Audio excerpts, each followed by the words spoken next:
the majority of the Chants U.S. fans in MLS, they're just boring, or they're old and used, or they're so uncreative. I feel like this is one of those places where we have to bow to the English superiority. Tim Timony, Tim Timony, Tim Taroo. We've got Tim Howard, and he says, you.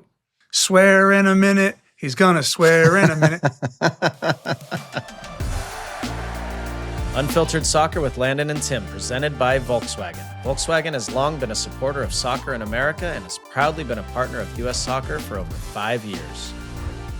LD, my man, we are back. Unfiltered Soccer. So stupid. This is not the first time, by the way, that I've been inspired by you.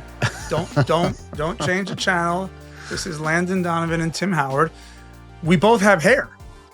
For those who are for the first time listening, in a long time, like on a radio or whatever, Tim's got this wig. Well, we both have a wig. We kind of both have. Tim went to Party Plus, and I spent like $5,000 on it. And is that just go look it up. Can you take that off, please? No, it's so ridiculous. I get what you were saying. I think bald is beautiful, but like I see what you mean. Like having hair, it's pretty cool, right? I've got to keep trying to like get out of my face. This is wild. You know, the cool part is when you actually get to like style it. So I bought hair gel, dude. I haven't had hair gel in 30 years. So I'm like, every night I'm like messing with it, playing. I'm like, well, tell my wife, what does this look like? She's like, you're a clown. Please, like chuck that on your social media, like you getting up, having bad head. And then I can't wait to see this image of you all over social media. All over. This needs to be on a t-shirt. Okay, can you take it off, please? Oh gosh, hang on. Can't take it seriously. Mine might be better than yours, just saying. Jesus. Oh, that's so much better. There we go. All right. Can we start now? Yes. All right, guys. As always, follow us at Unfiltered Soccer on social media. If you watch on YouTube, you just saw Tim make an absolute fool of himself, and probably me too. Follow on Apple Podcasts, Spotify, anywhere you get your pods. You can email Jordan at feedback@unfilteredsoccer.com. Okay, let's dive right in. USMNT on USLNT. So I was at the game in Austin. Great city, by the way. Yeah, you enjoyed it? Yeah, and there was this music festival, ACL. I think it's Austin City Limits or something going on. So there's people everywhere, but it was so fun. Stadium is gorgeous. If you haven't been, God, it's beautiful. The Austin FC people were awesome. They gave jerseys for my kids. It was an awesome weekend. So the game started, I think, pretty well. I'm going to give you my perspective, and then you tell me. Started pretty well. And then enter Valencia. I don't know. This guy's still playing soccer. It's wild, right? When I read the lineup, I know. I'm like, this guy's still playing soccer. Where did I play against him? Was he at Wigan? Oh, yeah. I think he was. Right? But we probably played against him with the national team, too, at some point. Maybe. Anyway, yeah. So we go down a goal, and it was really against the run of play. But we played well in the first half. Second half, I thought we were really good. Like really, really good. It was the first time, Tim, since Pochettino's been there, where we were playing a real team. And I was like, okay, we look now like a top 15, top 20. We look like a real team. And we should have won the game. So I thought the performance was excellent. I can't think of someone who didn't play well. Chris Richards got beat a little for the goal, but otherwise he was great. I thought Tanner Tessman was excellent. Flo Balogun in the flesh, Tim, he is a very good player. Very good player. Yep. I thought there were a ton of good performances all over the field, so I thought it was a big positive. Yeah, look, I completely agree with that. I think when I look at this team, I'll start up top. Flo Balogun for me is like he's our number one go-to striker. For sure. He has to be healthy and playing for us. He has to. Yeah. And in the first 20 minutes, he had two chances. I'm trying to think of the first one. The second one was where he ran the channel, right? So he gets the center back isolated. He's in a deep lying position, right? So he probably should like lay it back to a winger, but he goes on his own, right? So he goes on the inside. He does a little hesitation, drops his shoulder, and ends up getting an angle where he bends it and just misses it. And what it made me think about, and even though the U.S. team is evolving and has evolved over the years, we still always need, and you and I will talk about how Josie Altidore did it, right? But we still need to be able to go, holy crap, we've been defending. We need an outlet. We lump one over the top. You chase it down. By the way, we're like a million yards from you because we've been defending. Just do something to help us. Win us a corner, get us a shot on goal. And that, like, in that one little snapshot, that's what I thought. I think that's a striker there who can control the center back with his body. He can face you up. You talked about making defenders scared. I also thought it was really good. He had a bunch of moments where he came short to Tillman, right? It was like pop, pop, and then he went. And he's like, and to your point, if the center back didn't come with him, he faced him up, which was a problem for the center back. And if the center back came with him, which they did a lot to try and be physical, he then spun and went the other way. So I thought that was really good. Look, the concern in the back three, and it happened on the goal, and it wasn't, it showed a really good replay of the goal, and the goals get conceded. So I'm not saying that it's a problem just because we conceded. When I look at us in a back three in the really good games, right? And I would say this is a good one, like Ana Valencia, I mean, God bless me, still going, but I'm talking about the biggest games, right? There was a moment where the actual number 8 gets the ball. So he receives it behind our midfield, right? And he gets turned. At that moment, Tim Ream, he's like, I don't really want to get tight. Now I have to drop off, right? And there's a snapshot. And our 3 center backs, right? Robinson, Richards, and Ream were all 1 versus 1, right? And if that's Tottenham or if that's Liverpool, they're like, yeah, we're going to advance numbers and we're going to allow our horses in the back to defend man versus man, right? At that moment, I went, oh boy, this is a problem, right? And so if we're going to play in a back 3 and we're going to ask our 3 center backs to be man for man at the highest level, I think that's a problem.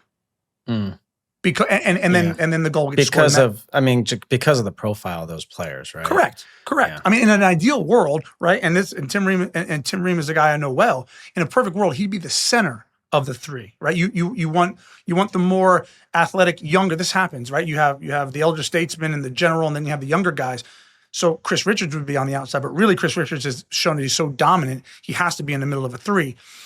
So I think from a profile standpoint, it worries me. Like if we're set in a back 3 plus the fullbacks and we have a bit of a base, okay, that's not an issue. I'm talking about when we're attacking and those transition moments happen, we get a little bit caught out. Yeah.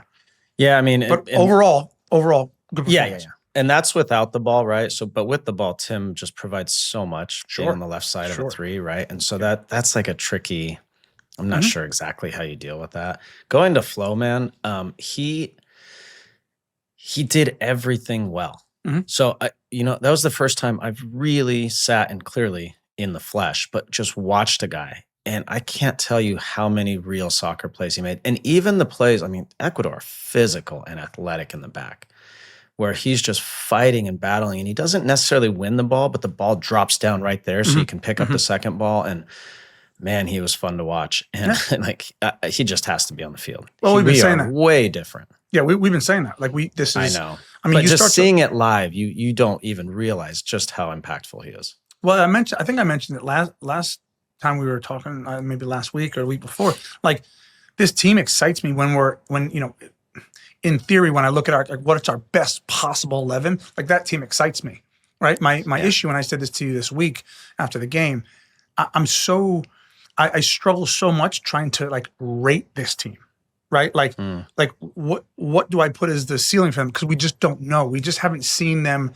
together enough in the vital moments when guys have to make plays, when we're up against it, right? We just haven't seen it.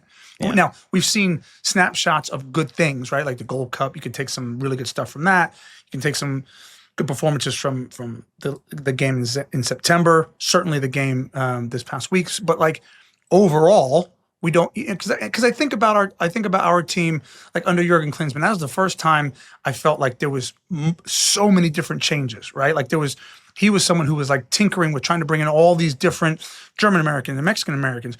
But even then, we still knew what the team was about, right? Does that make sense? Like, so even though he's trying to incorporate all these different players, you're still like, yeah, but I can still name 8 or 9 guys every week or every time we go out. So I'm having a little bit of trouble rating this team in terms of where that ceiling could be, but they excite me when they're all together. But the biggest reason, Tim, is really beyond Pochettino's control, and it's the injury stuff, right? So it's just the reality. So now Serginho's out, Tyler's not there because he's having his wife's having a baby, understandable. But then the day before the game, I was sitting with someone from US Soccer, and they said, by the way, Jedi Robinson is out, Christian's out, Zendejas is out. And I'm like, Jesus. So it's just, I don't know what it is. And I have just come to find peace in the fact that we are never going to arrive into camp with everyone healthy. I hate it. People like to say it's unlucky. It's not unlucky. Sometimes it's unlucky. Sometimes you step and you roll an ankle. I think Christian rolled his ankle or something. That's understandable. But for whatever reason, we are just never healthy. And so we just have to deal with that. That's just what it is. Yeah, and we're just gonna have these mixed lineups. It is what it is. Can I also point something else out to you, because you've been there, and this is going on personal experience. The sad part about all of this is that a month out before the roster needs to be submitted for the summer, everybody will be fit. No. You know this. Right. There will be every injection or tablet that a player can take to make sure that they're ready and fit and on the roster for the World Cup, they will take. You can agree with that, right? Yeah. So there's no question in my mind that if I look now, unless someone has touch wood, like a season-ending injury, right? I can tell you that the best players, the guys that you just named, the players that we haven't seen, will 1,000,000,000,000% because of legacy and because of career, will be fit for the World Cup. And that's the travesty. So we'll get our best team, I think, at the World Cup. But the travesty is we haven't had it for a year and a half, 2 years.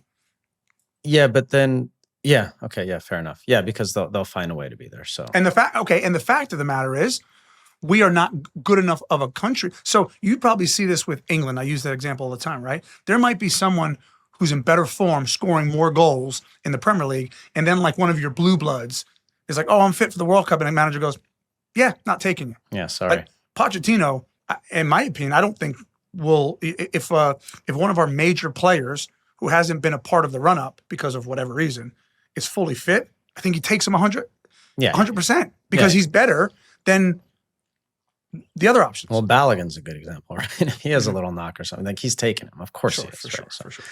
Okay, so it was good to see Weston back in. Yep. I didn't think he was amazing, but he was really energetic again watching live. He was very active. Yep. He's played a lot of different roles, so it's hard right now at this point in his career to say where he's best, but he can be impactful, and I think when he's at his very best, he's still a guy we want in the team. So it was good to have him back. The pairing of Tessman and Aiden Morris, I thought was pretty good, all things considered, pretty good. Aiden Morris had some good moments, some rough moments, but that's to be expected. It was his first time with the group. I thought Tanner Tessman was really good. And now with Tyler, and my takeaway from this is the guys who weren't there, Tim, Mauricio Pochettino has made it clear that you play and you play well, you earn the chance to play again. The guys who weren't there now, they're going to fall behind a little bit, right? Like Tyler, Serginho, Jedi now a little. We think of them as like they're a step above. Yeah. He thinks of it as who's playing well right now and who's available. Sure. And that is the way he views it, and he's made it very clear. So those guys are going to fall behind a little bit. If there's another great performance against Australia, those guys are going to be in again and starting again in November. Right? No, that's right. I think that's just the reality. That's right. I think it's the reality. And I think Weston he's energetic. What's his best position? Maybe he just doesn't have one because he can play so many different areas of the pitch, but he's still, when we look at our best 11, he has to be on the pitch for me personally. Look, I like Tessman. I think he's got good passing range. He gets about the midfield really well.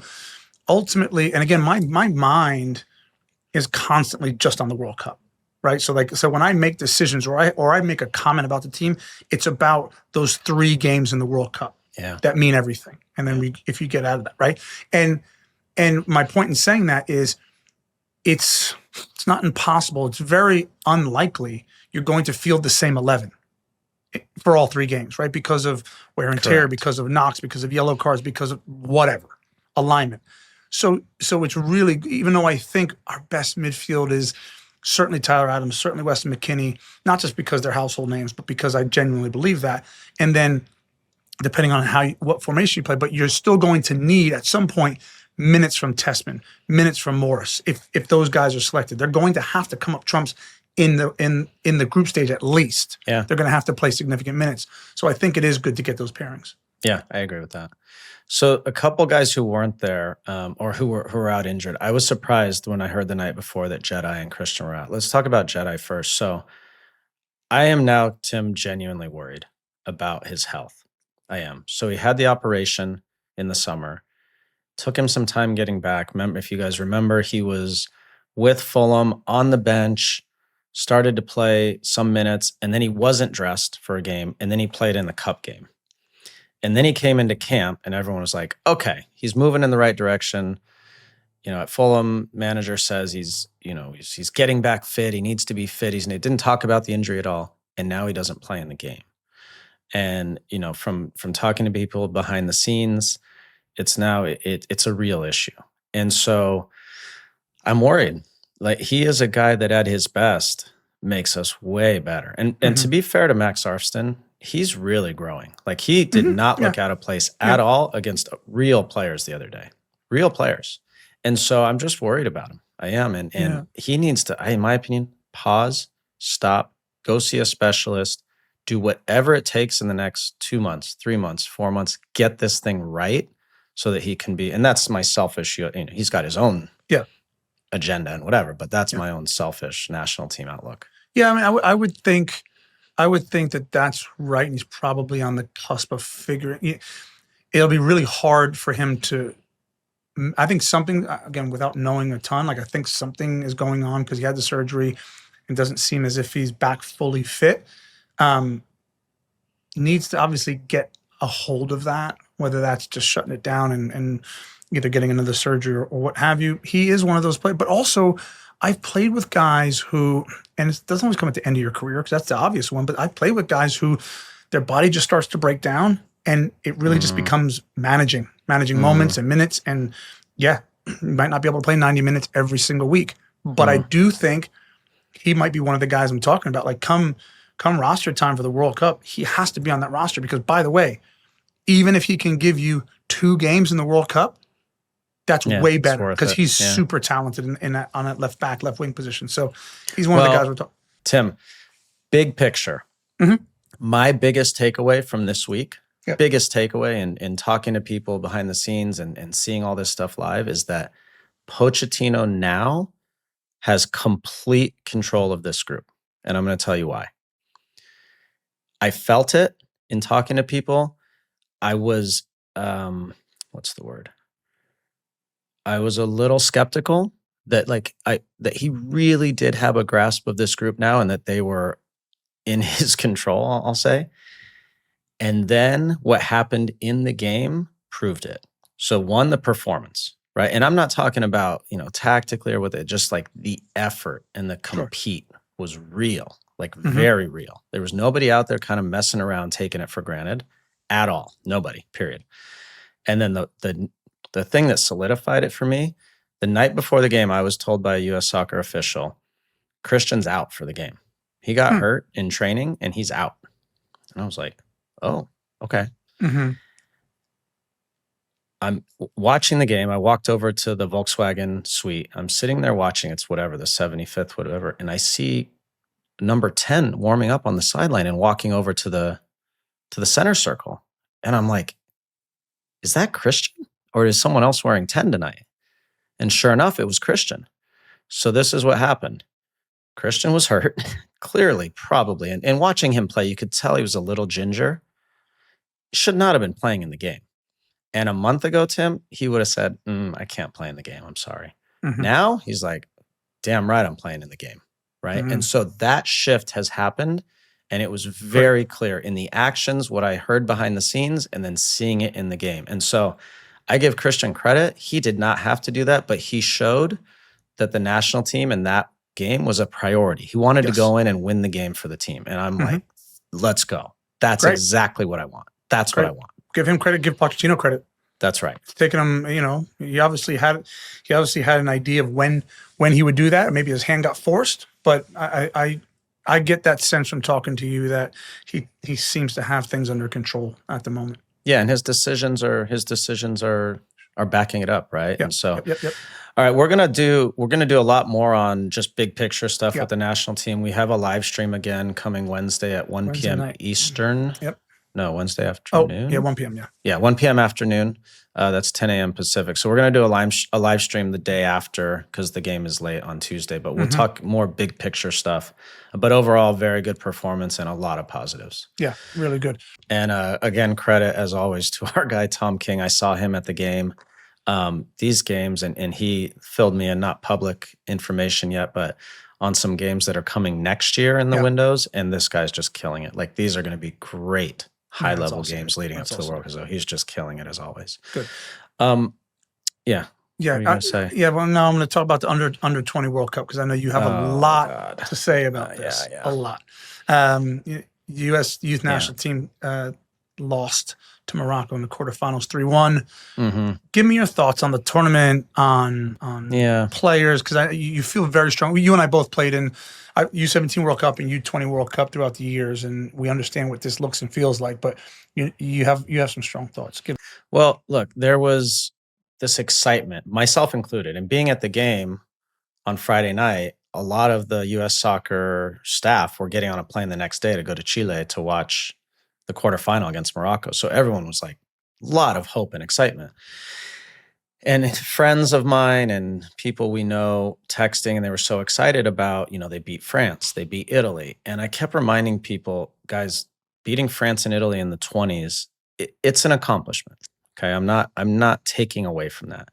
But these teams don't send their best players. There are 18 and 19-year-olds playing in leagues in Italy, France, et cetera, who are top players. They're not like Lamine Yamal was not here for Spain. Sure. Right? For Spain's under 20 team, right? Right. So it's not that important to those countries. It's way more important to us.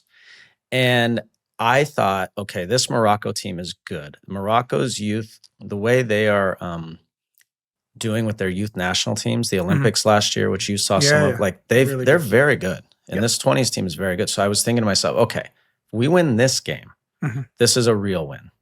Due respect to France, Italy, they're good teams, but not like top at that level. So we lose the game 3-1. And it was just a tactical masterclass from Morocco and just naivety on our side. And it was, you could see the difference in the tactical nous and nuance from our players to their players, and then just their coach versus our coach, and just like the level of superiority in that way. They just sat in, they absorbed pressure, got a few counters, and made us pay. And it was frustrating for me to watch, Tim, because it's the 5th straight time now we've lost in a quarterfinal. And I'm thinking to myself, okay, we've been at this 20, 25 years where we've really had some good youth teams, and we're not getting over that hump. I know these things aren't linear, right? It's not like you make the quarters, then you make the semis the next time, then you make but I just watch the games, and there's still something lacking from our players at that level. And it's a big miss. US Soccer's really done a terrible job with the youth national teams, I have to be honest, on the men's side. In who they hire and what the teams look like and how they're structured, it's just still a mess. And I want these guys to make the next step, playing in a semifinal, playing in a final. It's huge for their careers. Ben Kramaski was phenomenal, but he didn't get a chance now to play in another semi. So I know I'm ranting here, but but the Olympics were the same way. We couldn't qualify for Olympics for forever. So our players are missing out at the youth level on big moments, and that's the rest of the world has that a leg up on us. Okay, we'll dive real quick into MLS. Messi, 2 goals and assist for Inter Miami. They beat Atlanta 4-0. I love Andres Dreyer. I want him to win the MVP. But you do. I don't know how Messi doesn't get it. Of course. It's just stupid. Like the stuff he does. Yeah, it's wild. It's just ridiculous. Video so is he your MVP? I'm with you. I mean, again, it's gonna. Sometimes it's a popularity vote. Not that Messi, by the way, doesn't stack up in terms of statistics, but it would be interesting to see Dreyer win it, right? Because it's going to take a season like this to beat Messi. Simple as that. Who else is going to do it? Yeah. Right. It's only one. Yeah. Jordi Alba and Busquets now have announced their retirement. So it'll be interesting to see how Miami fills those DP slots. It sounds like they already have Jordi Alba's replacement with Sergio Reguilon, close close to signing, although he's not a DP. So it'd be interesting to see. I mean, they have money for days. Yeah, I'm sure Mr. Beckham is on the phone to lots of people right now to see. He'll be an interesting one because, watched him a lot at Tottenham.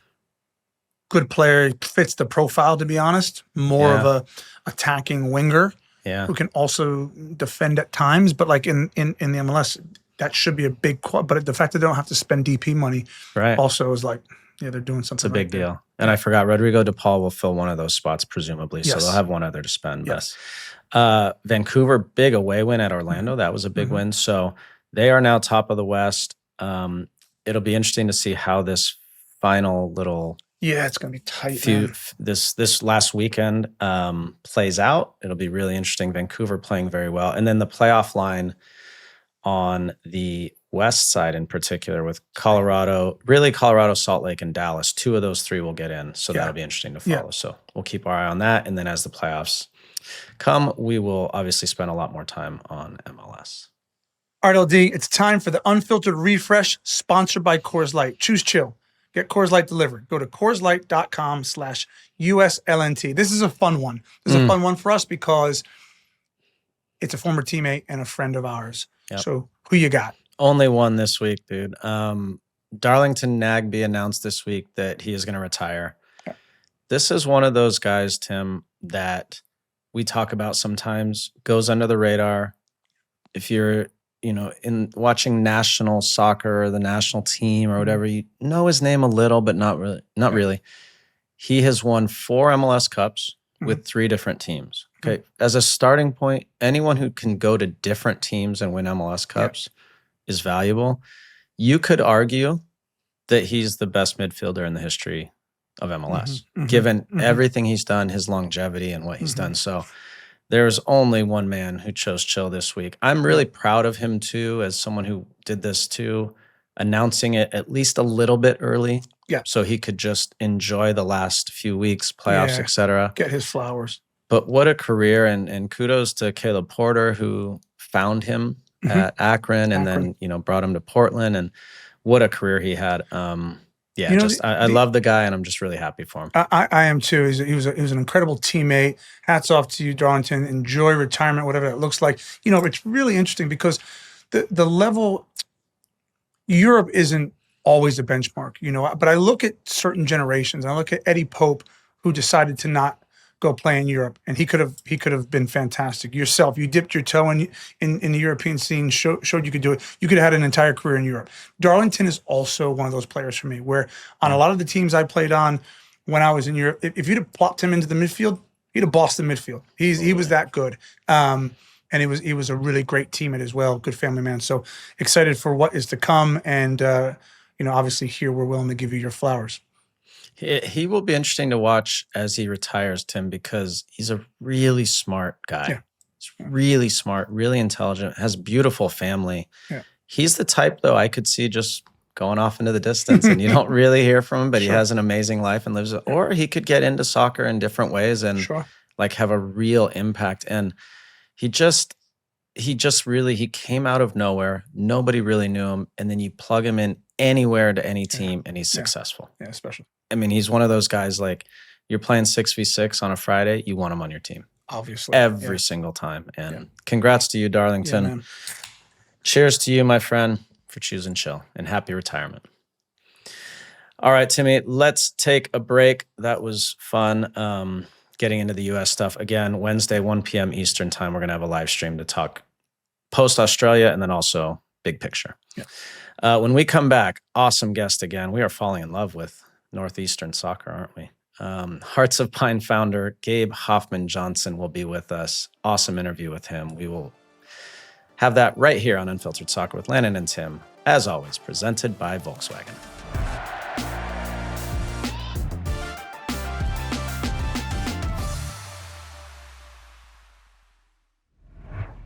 The Unfiltered Soccer podcast is brought to you by Volkswagen, the presenting partner of U.S. Soccer.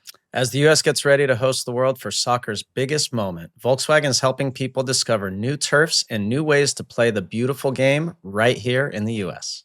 From deaf and power wheelchair soccer to beach and futsal, VW is actively supporting all the communities and teams within the U.S. soccer ecosystem. They've signed U.S. soccer talent from across the portfolio of the Federation and will be helping to give these less popular forms of soccer a platform moving forward. As a longtime friend of Volkswagen, I'm excited to support them in their mission to increase visibility of all forms of soccer. Earlier this year, Landon and I got to see the redesigned 2025 Tiguan at one of our Unfiltered live events. Make sure you check it out in person and learn more at VW.com. There's a certain energy to soccer in Latin America. The footwork, the creativity, the passion from fans. It's more than a sport. It's a rhythm. That same spirit shows up in Café Bustelo. Bold, vibrant, smooth. Turn up the Latin flavor Café Bustelo has been bringing for generations. You can't miss this iconic staple anywhere. From the bodega to your local grocery store, they are everywhere. And now there's even more to love. They released a whole new line of roasts to match every mood. Light roast, medium, dark, and dulce de leche. Each one with its own vibe. Available in pre-packed bags and K-cup pods. Delicious hot or iced. However you take your coffee, Café Bustelo shows up strong. I like mine black, strong, every afternoon. Café Bustelo is more than coffee. It makes you feel alive. Try the new Café Bustelo roasts today. All right, Timmy, this episode is brought to you by our friends at Virgin Atlantic. Yeah, we're here at the Virgin Atlantic Clubhouse at JFK. Honestly, it makes you rethink what an airport lounge can be. It's beautiful. It's what Virgin does. They've been bringing joy back to flying since day one. It starts with the people. The crew makes you feel seen. You're not just seat 31A.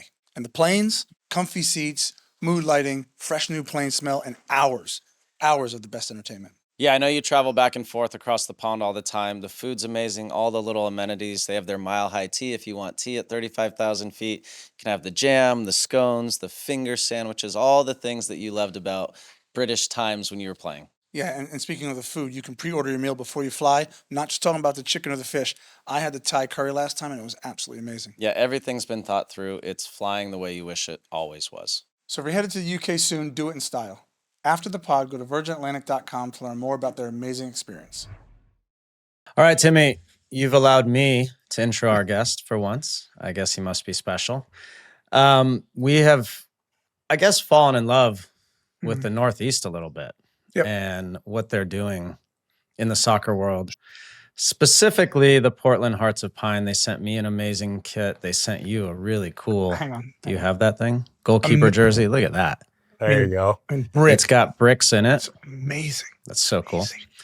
Amazing. We are now with the founder, and we've seen a lot of founders and owners in our day, Tim. This must be the youngest looking founder. So we're going to get into fanciest with the lumberjack. That's my and guy. the lumberjack. He's what we expected from Portland, Maine. None other than Gabe Hoffman-Johnson, the founder of the Portland Hearts of Pine. Welcome, Gabe. Thank you. Thank you for having me. Gabe, we're going to get into a lot of good stuff.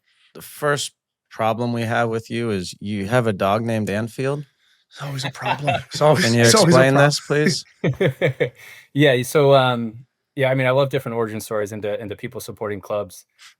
Mine with Liverpool was the goal that Michael Owen scored in the '98 World Cup against Argentina. As a young kid, and at that moment in time, I wanted to be him. And then you fall in love with the club itself, and she goes by Annie, but she'll never walk alone. It's nauseating. Whatever. Have you not figured out, Tim, by the way, that Jordan only books people with a Liverpool affinity? It's easy to listen. Congratulations. It's been a good run. Historic club. It's easy to support Liverpool. It's very hard to support Everton. Not everyone's built to support Everton. I get it. It's the people's club. That's why. All right, Gabe. So let's dive in. So give us a little bit of your background, and then ultimately, the abridged version of your life, but then ultimately how you end up in Portland, and then how you found this club, and also more importantly, the why. Like why did you want to do this? Yeah, no, 100%. So I'm the son of a coach. So my father, he actually played in college and coached for 30 years. So grew up around the game since before I could walk. And that's a big piece of who I am. And, played for, 25 years, something along those lines. And, was a decent player, played in high school here, played in college, and then had 1 year in the USL championship. But, that piece of my career didn't evolve. You played at Dartmouth, is that right? Played at Dartmouth. Yep. Captained the team at Dartmouth and was with St. Louis FC in their inaugural season. Okay. But unfortunately had a pretty bad back injury, that cut that period of my life short.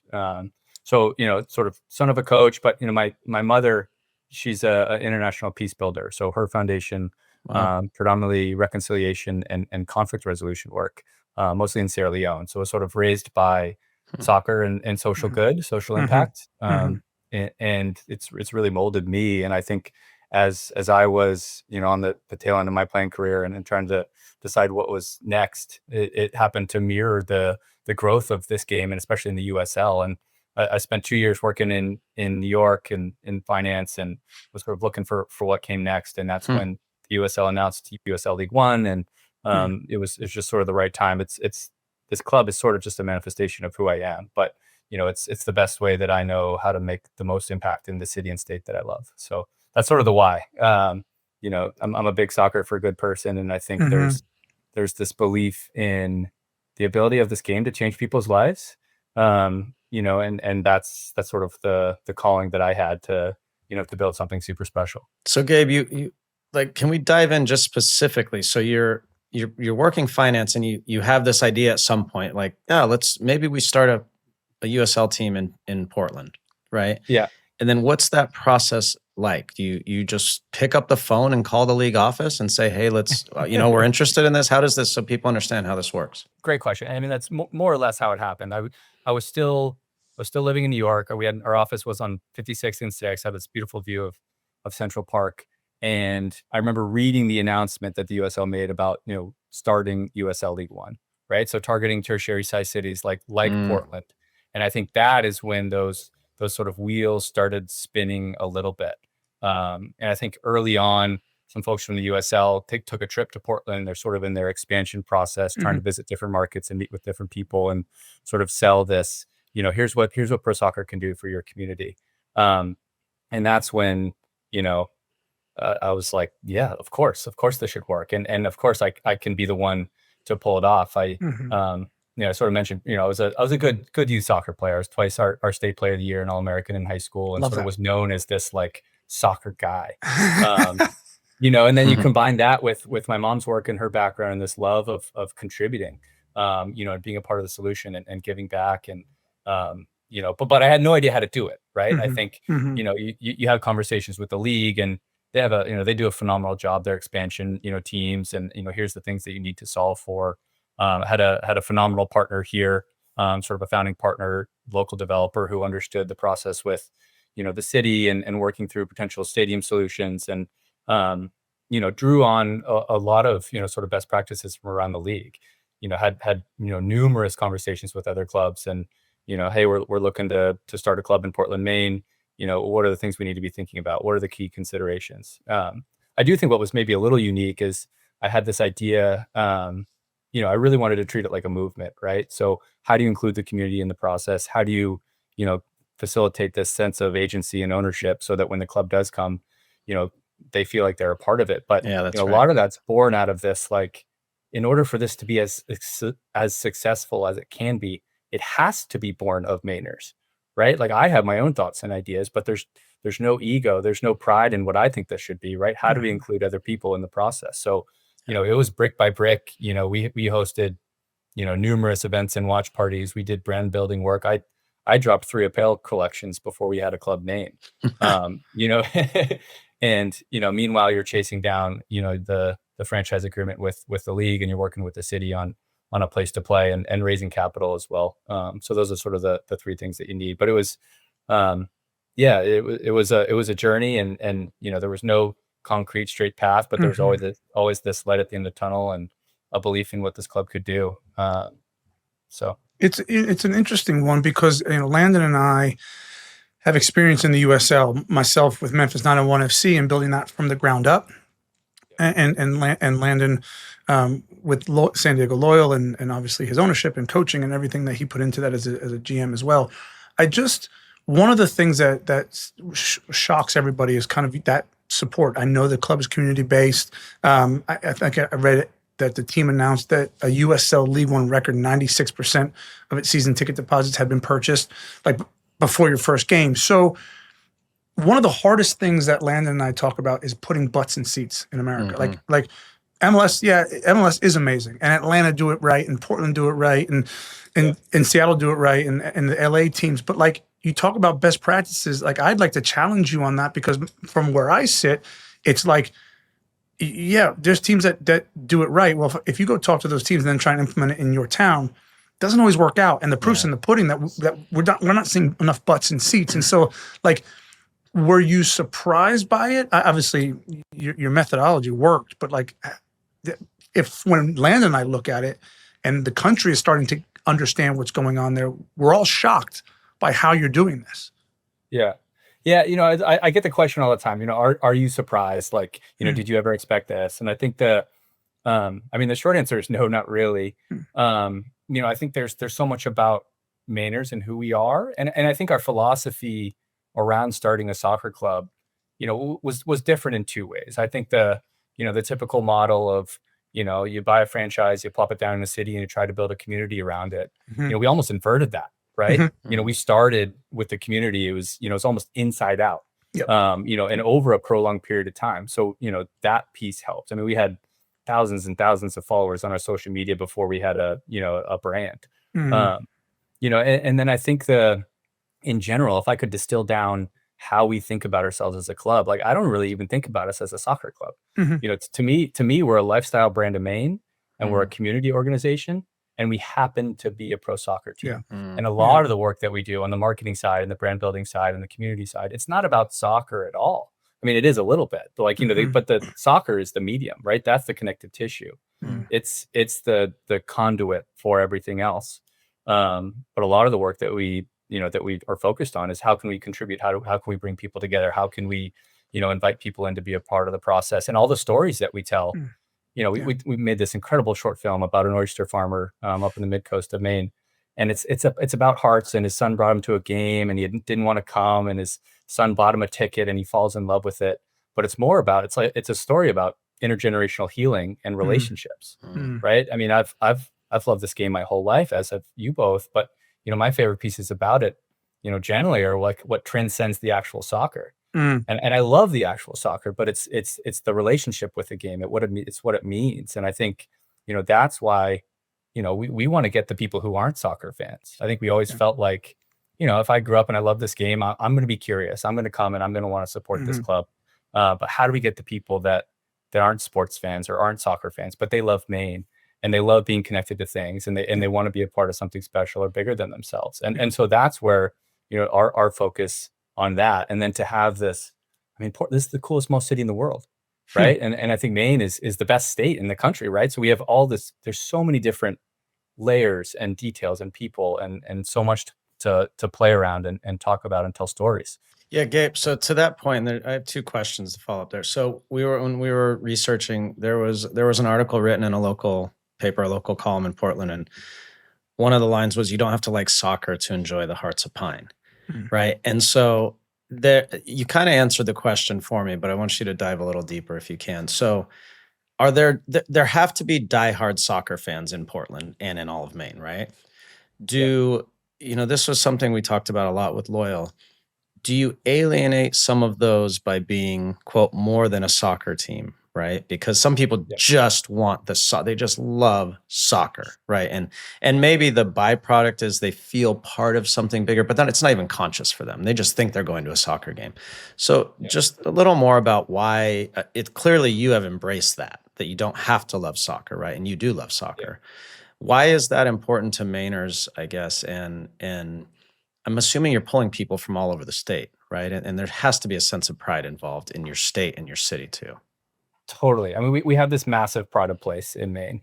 But yeah, when we have season ticket holders in all 16 counties, there's people driving 3.5 hours to these games. That's awesome. And part of that's just geography, right? Like we're so far up in northern New England, there's like nowhere else to go. Unless you go to Canada. Right. So like, versus, everyone's here on purpose, right? You're not on your way anywhere else if you're in Maine. You are here on purpose. There's that pride of place piece. And we do have, the soccer matters too, right? It's a yes and.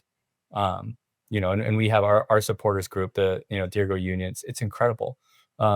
you know, and a lot of the work in the early days, you know, it was in the soccer bars, right? It was with the, you know, the local supporter groups of whatever clubs trying to facilitate this connection and buy-in to what we're trying to do here. And there's, I mean, there's a number of different battles you're fighting too, right? Because you'll have people that like, I'm not an American soccer fan. I just like watching games in Europe. You know, Totally. you're fighting, and it's just like I hate that. Yeah. But it's true. You know, I think like, you know, Yeah. people feel that way, and so we're trying to combat that as well. But yes, I think like the quote that you used is super special, and there's a lot of different things that you can do to help support that, and some of it's just game day, right? Where we have this, you know, it's a pro soccer match meets a street festival meets a farmer's market. It's sort of like this fair environment. You know, this community living room where, you know, there's 6,000 people, you know, you're seeing people who look like you and don't look like you. And there's this like collective community joy, you know, that is expressed in those, you know, 90 minutes or 2 hours, depending on, you know, sort of like gates and some of those pieces. But this shared experience, I think what we're sort of tapped into, you know, people are starving for that in their lives, right? Yeah. I think, you know, in the sort of chaotic in the digital age and all those pieces, it's this human experience, you know, that I think, you know, people are drawn to, and we've been able to extract that, and provide that, which I think the game does anyway, and all we do is do our best to put those pieces in place. So you talked about the branding, and in my opinion, the brand is fantastic. Right? I haven't been to a game. I can't speak to that. You know, clearly it's been successful and you've done a good job, and we'll touch on the field in a minute too. How do you come up with Hearts of Pine? Where does that come from, and what's the process?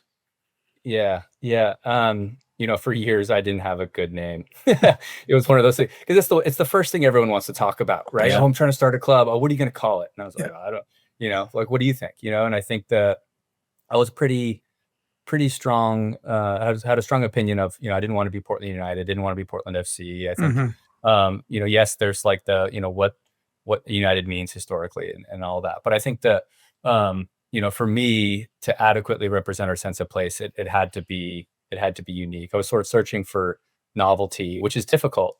Yeah. And it wasn't until, so with this incredible tradition in Portland has been going on since the 70s, where under the cover of darkness on the night of February 13th, somebody, this bandit would cover the entire town in hearts. So you can see one right here, actually. So those will pop up, thousands of them all across Portland. Wow. And it went on for 50 years, and it inspired other cities to do the same. And it's this incredibly Portland, this incredibly Maine tradition.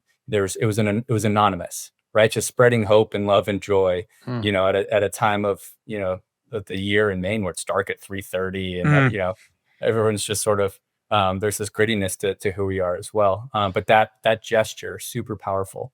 And the gentleman who was sort of the, you know, the lead bandit actually ended up passing on, and the family sort of introduced and made known who he was, and the community really rallied around it. I mean, it made national news, but the community sort of took it upon themselves to say, we have to continue this legacy. You know, so the Hearts started staying up year round, and you know, for us, we felt this, you know, remarkable sort of continuity of, okay, well, there's something there.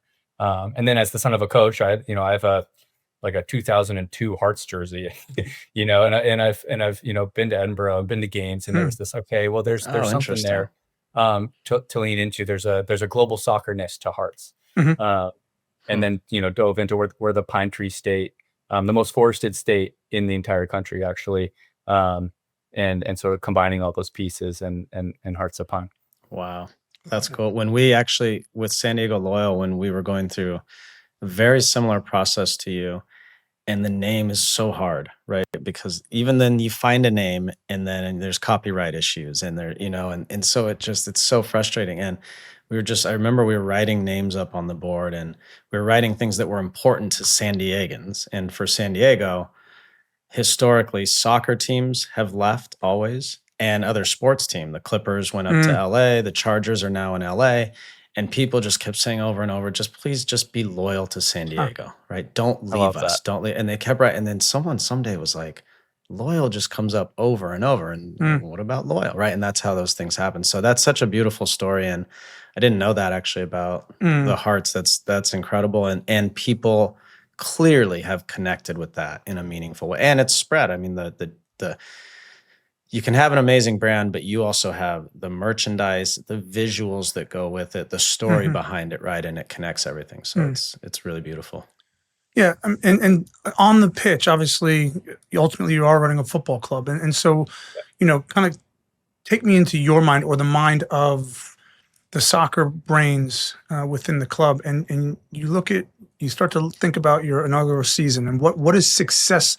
We understand the success of the club. What does on-field success look like for you and for your team? Yeah, it's a fun challenge. I think this entire inaugural year has been a challenge, right? I mean, you're starting something from scratch, and there's a lot of work that comes along with that. And the sporting side, finding the right person to lead that, and I think to bring Bobby in, and who's done an incredible job for us. There's for us, I mean, we want to win on the field. That's very important to us. But I think for the sporting side to be bought into the rest of the project and what we're doing here in the community, like that's important to us too. And to be able to do both is hard, but I think that's a requirement for this club as well, is to be in this community and to be available, and to understand that there's other pieces as well, which that might not work for everybody, but I think that's something that's important to us at the leadership level for this club. If you'd asked me early on, I think, what does success look like for year one? I would have said, let's make the playoffs and then anything can happen. I think as a former player, how hard it is to win. And I'm not the kind of person that, would say like, championship or bust. I think there's it's about putting the work in. It's about assembling the right group of boys, and being competitive. And I think to a large extent, we've done that. We've had our ups and downs, and but we're well positioned sort of, in the playoff push here, and then anything can happen. I think, we've proven over the course of this season that we can compete with anybody, and, I wouldn't bet against us, but, and I think the only other thing, I am a believer, and it's maybe overly poetic, but, for the community to see themselves in the way that you play on the field. Right. So we're a gritty group of people up here. And I think there's a level of work, there's bring your lunch pail mentality. And I want our fans to see that in the way that the boys play. There's no ego, there's no pretense, and there's talent. Don't get me wrong. And we still play very good football in moments, but we want to outwork everybody. We want to be in the front foot. We want to make people uncomfortable. And I think that's important, because that's who we are as people. And that connection, I mean, the entire, whether it's the brand or the marketing or the soccer itself, how do we blur the line between, club and community? And I think that's the ultimate goal. God, you should be an Everton fan. I don't know what you're doing supporting that. I swear supporting on my that other life, team. Tim, They're I easy. was just gonna say, if you're basically the anti-Liverpool, with their ego and the champagne football, and then Everton across the road, struggle, grit and hard and work and determined. There are a good amount of Everton fans up this way. I mean, it is a community that mirrors that pretty well. If it wasn't for Michael Owen and that goal, I probably would be an Everton. That's fair. All right, fair enough. So as just a couple more, and we really appreciate your time, Gabe. This has been really enlightening, and it's an incredible story. So, as USL has publicly mentioned that they want to go into the promotion relegation world, how do you guys view that? As we talked to Vermont Green, and they're in League Two, and how they view that. How do you view that? Is that something top of mind for you? Do you care? Do your fans care?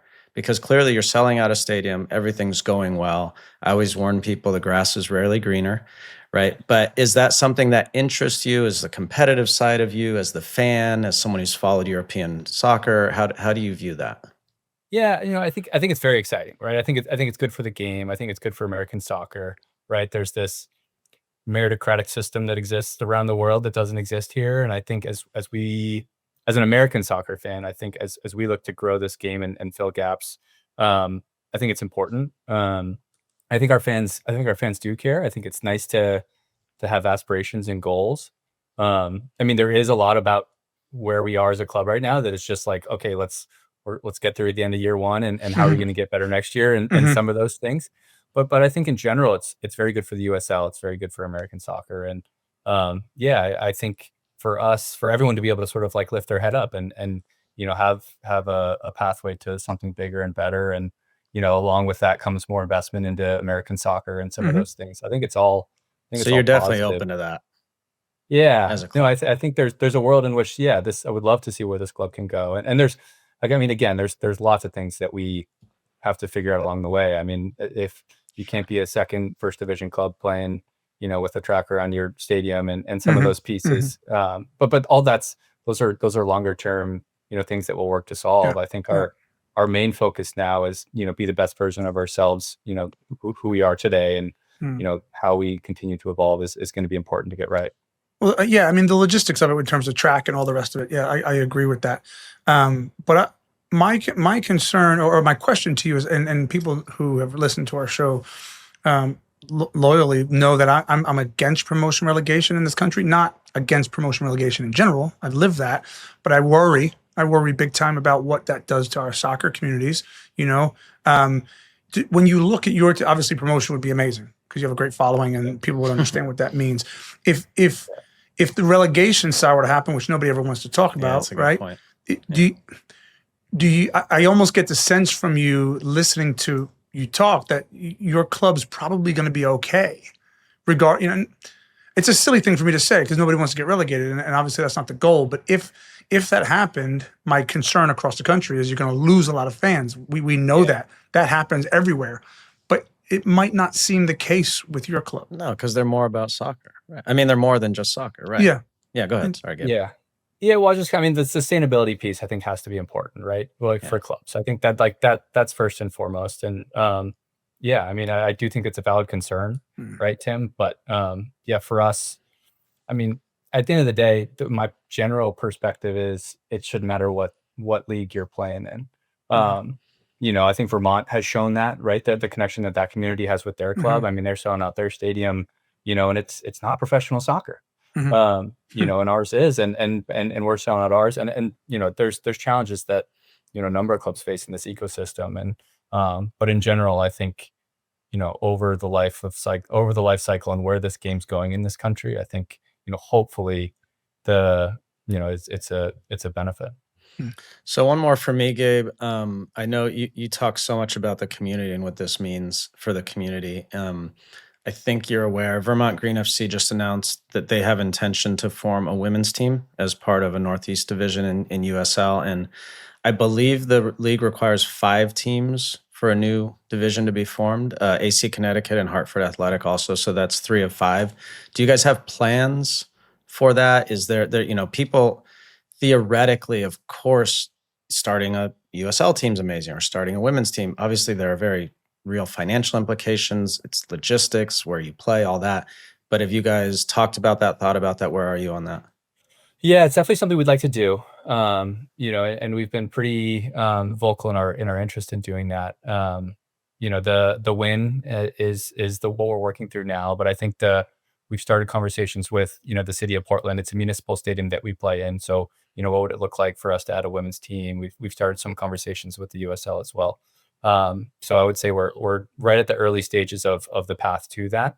I think it's pretty unlikely we'll be in, that group for next year. But as we look towards 27, it starts to become more of a legitimate possibility. So, but it has long been the plan of, what this club should be in Portland. So I see, the city you probably always get mistaken for the other Portland on the other coast, and what they've done with the Thorns. Or the original one. I know. I get it. But yeah, it's just they've done such a phenomenal job there, and it just feels like that is a market that is ripe for it. Yeah, no, 100%. I actually spent some time out there with them in the early days of, what we were trying to build here. And lots to admire there about what they've been able to do. Great. Listen, Gabe, we can't thank you enough. This is, I'm fascinated. I know our listeners are going to be fascinated and excited to hear you speak about the club, and appreciate all the generosity you've shown to our show. And we're so happy to give that love back. And we will be up there at some point. We're going to get there. Let me know. Drink some beers with the supporters. It'd be a rocking good time. We know a guy now. We can get tickets. Yeah, exactly. Hit me up. And I gotta tell you guys before we go, I think you guys combined for my favorite soccer memory ever, probably. And I think, Landon gets, credit for the goal. This is the Algeria game, but I appreciate you taking your it there. distribution. Just brilliant. Oh, that was Tim threw that? People forget I about thought that that. was Casey Keller. Shoot, I didn't even realize. But All right. look, I certainly appreciate the love, and we do as well together. So thanks, man. Yeah, he doesn't get so- enough appreciation. It's awesome. All right, Gabe Hoffman-Johnson, the owner of Portland Hearts of Pine, who has now sent us 2 incredible jerseys. And despite the fact that he is a Liverpool fan, we will still support you. We wish you the best, Gabe, and thanks for coming on, man. Thank you both. See ya.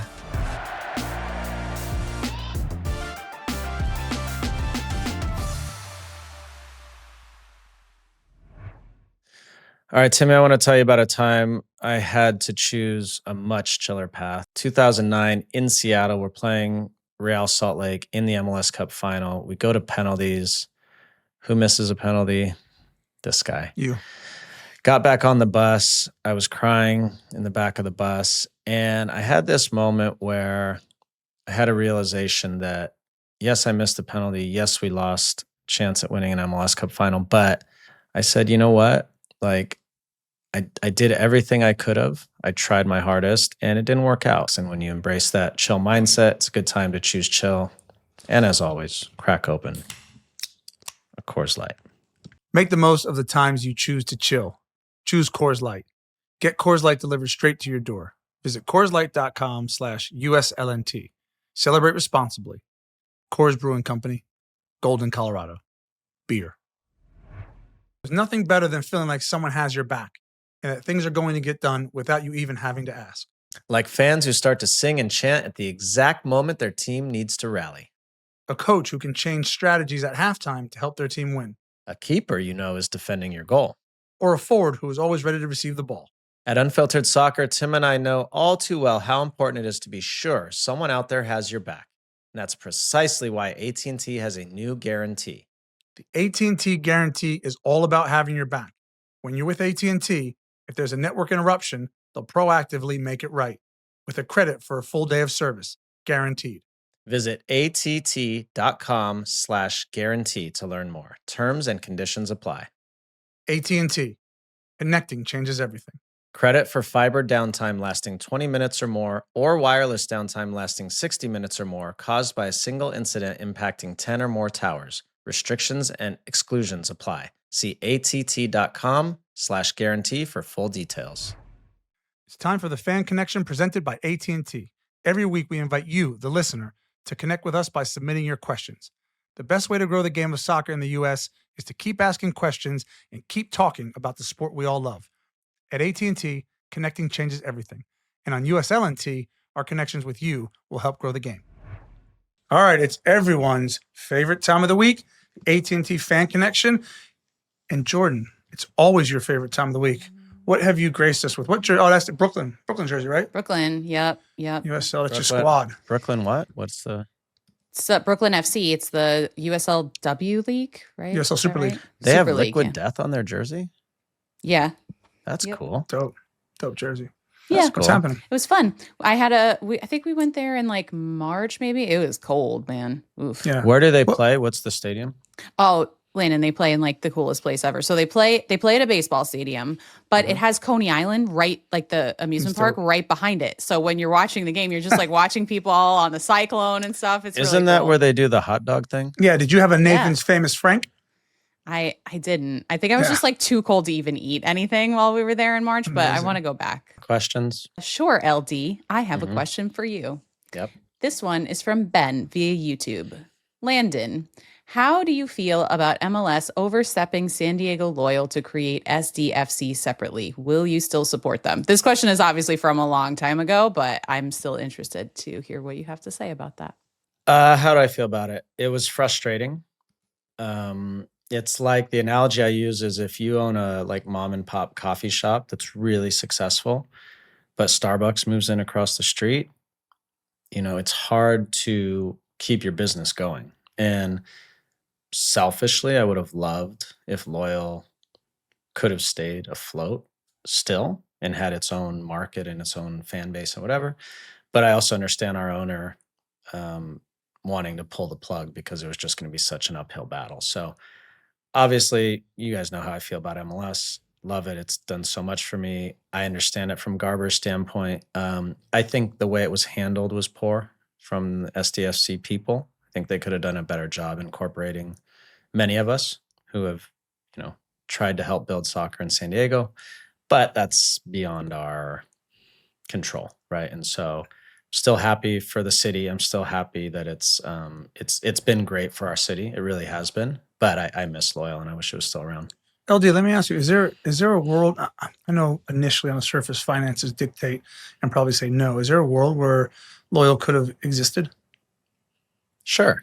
Yeah. I actually, it's hard to predict what would have happened, right? Mm-hmm. But our fan base, it was interesting to hear Gabe Hoffman-Johnson talk about it, because our fans and the fan base were built on, yes, soccer, and there's deep love for soccer, but it was more like this connection to San Diego and to what we were doing. And they all they genuinely, Tim, felt part of it. I know everyone says that, and it's a lot of times it's bullshit.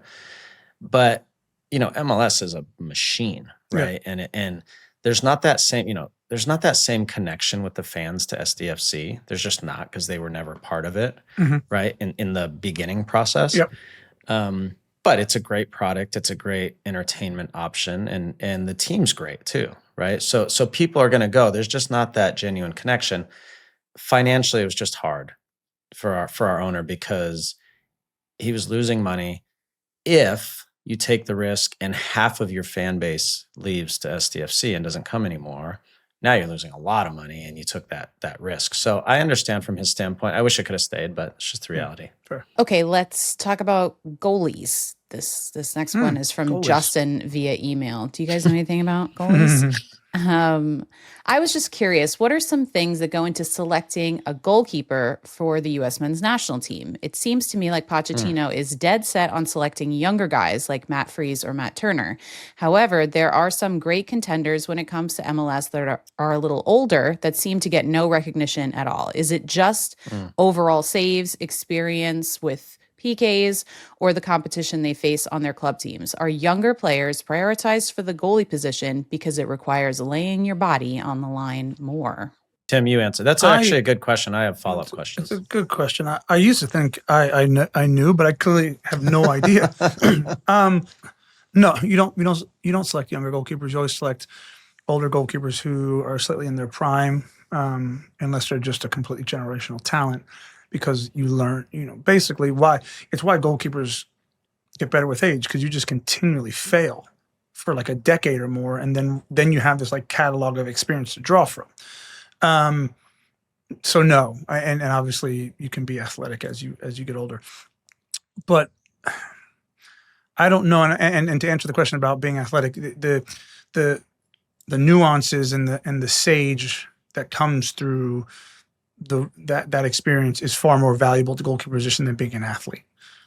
That obviously helps, but I don't know. I don't know. I was actually going to ask this in our opening segment, LD. I just kind of think, if for me, if Matt Freese plays against Australia, I don't know if you have inside information, then I think he just plays every game now between now and the World Cup. Right.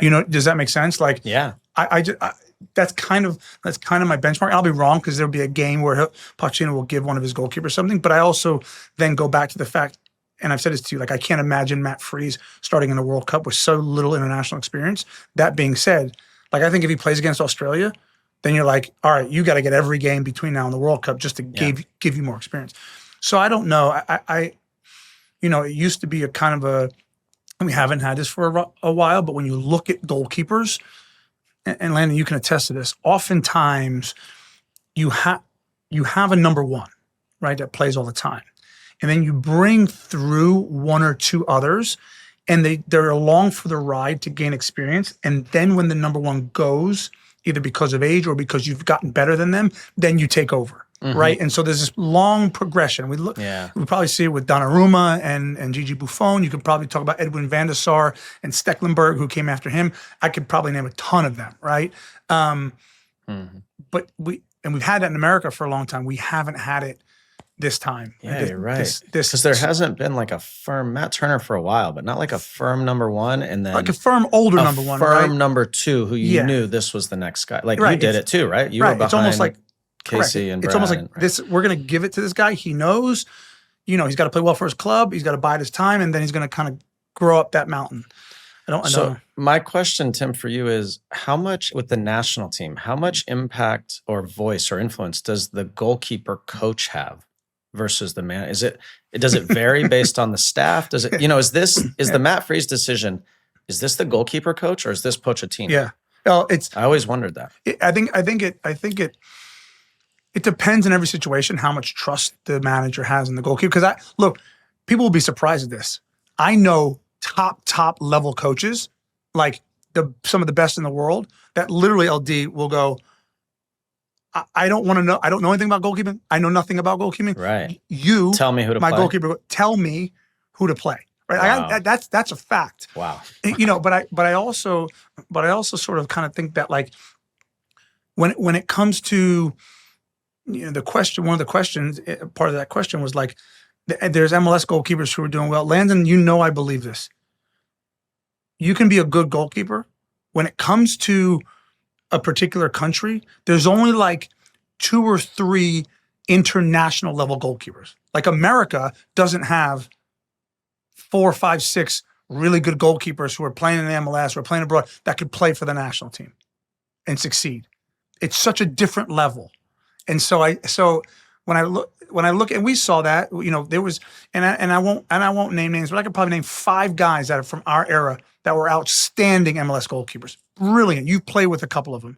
They weren't national team goalkeepers, but every year they were a candidate for goalkeeper of the year in the MLS. So, it's a weird old balance.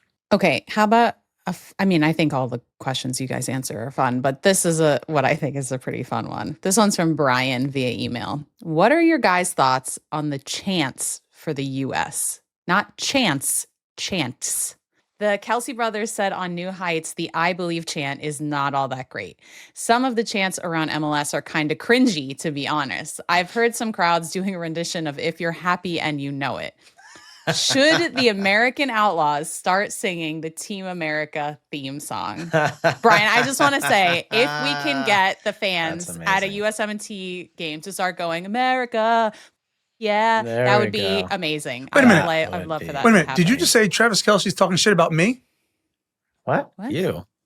I'm only teasing. What's he going at him? You trying to start You trying to come on our show? You want me on your show? I dare you. Let's go. No, actually, he had a beast of a game last night. By the way, yeah, Jesus. He did. Okay. He was unbelievable. There's some chance that might need a little bit of spicing up, shall we say? LD? I'm generalizing, but the majority of the chants, U.S. fans in MLS, I don't want to say like good or bad because it's all subjective. They're just boring, or they're old and used, or they're so uncreative. And so like chanting someone's name, Timmy Howard, it's like, guys, do something fun. Yeah. If you scroll through your social media, Instagram, and like you come across something that's like fun or famous chants in the UK, they're so creative and brilliant, whether you like it or not. At least people sat down, thought about it for a long time, and made a really good chant that's funny. So like people used to, talking about my hair, I remember this in Dallas. These guys were so boring. I'd be warming up and we'd be shooting, and behind the goal they'd be going, Rogaine, Rogaine. And I'm like, all right, kind of fun, but like make up a fun song about how I'm bald.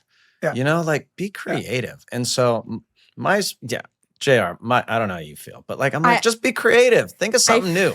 I feel like this is one of those places where we have to bow to the English superiority because like there was a really funny meme going around the internet for a while that was like American fans like something very simple that involves a lot of clapping, right? And then it was like English fans like, all right, we're going to do a whole song about the goalkeeper's arrest record to the tune of Frankie and Johnny at the Claire de Lune. I'll count us in. And it's like they're so different. It's amazing. Like, yes, there are a lot of teams that have like their own songs and stuff like that, but just the creativity behind it, I think is, The interesting part about, like, it's really funny because the interesting part about like the English fans is, as you said, it's constant, right? So every time they like sign a new player, they'll like have a chant for him, like ready-made. Like they score a goal, and then all of a sudden it's like this new guy that came from like France. They already have a song for him. Totally. And then like and they also do clever moments, right? So that lives in infamy. And like That's right. if they score a goal against a particular rival, they have this song, and it's about that singular moment, but the song lasts forever. And the other part that which is I only learned this when I moved over there. It's such a part of the culture, JR. So like if my team at a certain point, or I've even seen it beating the pants off of another team, and they're losing 3 or 4-0, their crowd just starts singing songs about because they're like, we've lost. I've paid good money to come here. I've had a few beers, getting on the bus to go home. Still want to have fun for the last 20 minutes. So they just start singing songs about their team and their club. And it's like, there's just so much thought. It's clever. I don't know. Yeah, so we could spice it. And sometimes they're not even singing good songs about them. You know, it's like you beat us, and like so does everybody else. I'm gonna tell you You're one, not special. totally. Yeah. So Andrew just said this. He's so true. He put it in the chat. The fan where people say you can't do that. Like if you get I'm like, that's so dumb. Okay, so to your point, JR. So when I was at Leverkusen, Mainz is a team in Germany. And Mainz every year has this huge carnival. And it's in Germany, it's very famous, right? And so they were like bottom of the Bundesliga. They were losing to Leverkusen, I remember. And I would think I was sitting in the crowd or something. And they were singing, Wir sind nur ein Karnevalsverein, and which means we are just a carnival club. Like we're not a real soccer club. So they're getting their ass kicked, and that's what they're singing, right? And it's so good. Like it's so clever. It's and then good. the other one, Timmy, I'll never forget when you went to United. And you know this, and you've been open about like Tourette's and written about it in your book or whatever. And so when Timmy was at United, I remember hearing them sing one day, Tim Timony, Tim Timony, Tim Tim Taroo. We've got Tim Howard, and he says, you, right? So it was like, they're so clever, and like even on their own players, and it was so brilliant. I just love it. You know, it's funny. So a lot of times I'm thinking of Goodison Park. So in the first half, the stands to the right would all be the supporters, or away supporters. So they would constantly, it kind of caught on at the end, they'd start singing, swear in a minute, he's gonna swear in a minute, right? So I'd look over and I'd go, right, like jokingly, and they'd all start cheering, and they'd start going crazy, and I'd let it build a little bit, and then I would obviously lip a curse word to them because if they wanted, and they'd go bananas. It was so funny. They'd start like getting crazy. All right, so be more creative, US. Be more creative. Come on, just go sit in a bar, have some drinks, and like start writing, start figuring stuff out. Like be better. Right. Easy. I agree.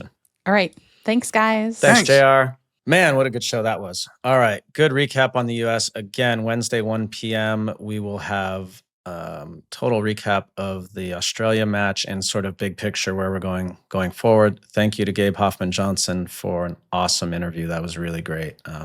Doing amazing things there at Portland Hearts of Pine. Thanks to all of you for being with us. Remember to subscribe on YouTube, Apple Podcasts, Spotify, anywhere you get your pods, and follow us across all social media always at Unfiltered Soccer for bonus content. Yeah, Gabe, thank you. Thanks for being wearing a lumberjack on the show. I mean, honestly, you just crushed it. What you're doing up there in Maine is really special with Hearts of Pine. So appreciate it. That was enlightening. Thanks everybody for listening. Thank you to our presenting sponsor, VW, our Fan Connection sponsor, AT&T, our Unfiltered Refresh sponsor, Coors Light, and our additional sponsors, Cafe Bustelo and Virgin Atlantic. Have an amazing week. We'll be back next week with another edition of Unfiltered Soccer.